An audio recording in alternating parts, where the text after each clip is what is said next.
We ran a petition drive, and of course I was in Washington. I traveled into Oklahoma a couple times during the petition drive. But because I'd been involved in so many petition drives around the country, was an advisor. And one of the things that, I saw the numbers coming in, and I said, you've got 90 days. This doesn't look like it's going to make it. And how can you find more petitioners? And one of the things they said to me was, well, we have people coming into the state all the time who want to work, and we're hiring them. And we have more that would like to come. We just don't know whether this is legal. And I said, well, let's check the law. We checked the law, and it was, you have to be a resident of the state of Oklahoma. I said, well, you need to go to the state officials and say what constitutes a resident, how does this work, and get an answer. Because you don't want to just kind of do it on your own. Reading the law and then going forward without checking is not always the best idea. They went to state officials. State officials said that's absolutely fine. People can move to the state. They can immediately declare residency. In fact, what one of them said to our person there was, as soon as they have 1 foot in the state, they can register to vote, they can circulate a petition, they can declare themselves to be a resident. Well, I was a little bit skeptical. So one of the things I said was, let's talk to some of the other people who've done petition drives in Oklahoma and see if that's how they understood the rules to be. And we talked to several different groups, and they said that's exactly how it works. That's how it's always worked.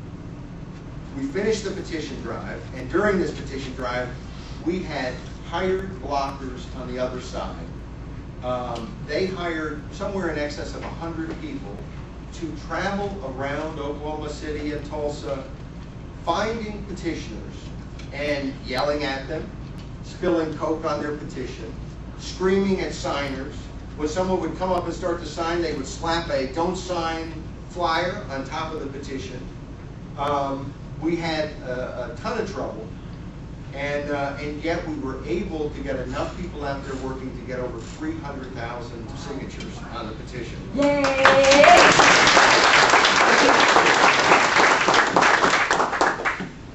The other side challenged us on the signatures. They challenged us on constitutionality. The usual challenge you on everything. When I worked for terminals, we used to joke that if we haven't been sued today, we must not be doing our job.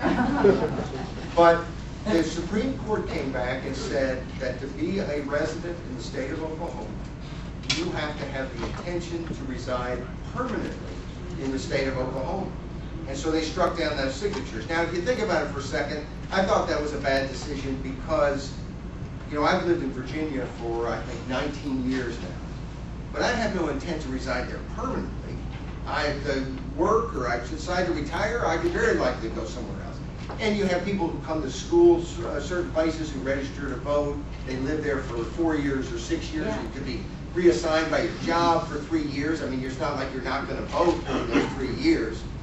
So I thought it was a bad decision. But all right, now we know what the rules are. Let's go back.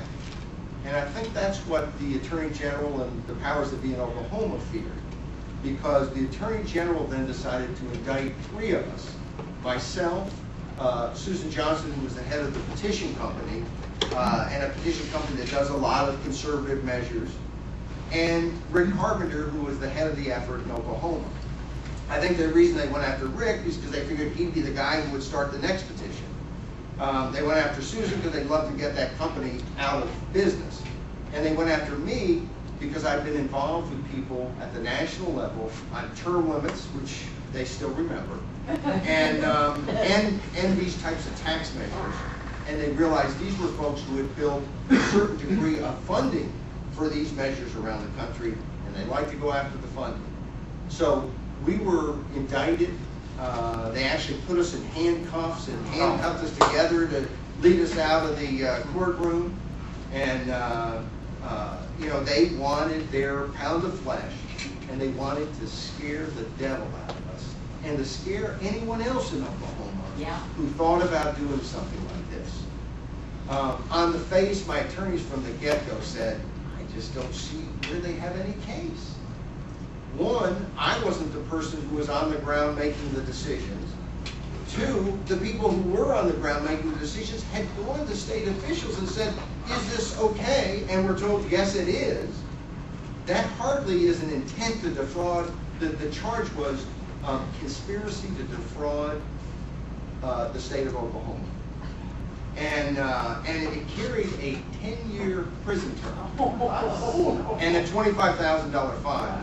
It's kind of funny, I'm not a wealthy man, but I always kind of forget the $25,000 fine. I was really focused on the 10 years. But one of the things that happened, I worked for a group at the time, the Sam Adams Alliance, that the head of it was so incensed by this that he immediately called me and said, "We're going to fight this.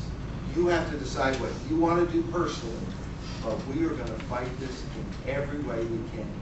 This is exactly what's wrong with politics in America. This is a sign of what people in power will do if they're not pushed back against. I was out some flights to Oklahoma for court things and so on, but I was not out 1 penny in legal fees. People stepped up and helped, and it's something because I've got kids trying to get them through college and stuff. I'm not really interested in taking their college money and spending it trying to keep myself out of jail. And of course, oftentimes that's what these prosecutors bank on. Oh, yeah. Is that you'll make some deal. They offered one of Susan Johnson, the head of the petition company. You can imagine how that would hurt your petition business. Really devastated them. They knew they had her in a grip lock vice, and they offered her a deal that it would be a misdemeanor and would be expunged from her record if she would just plead guilty. And she told them to take it somewhere else.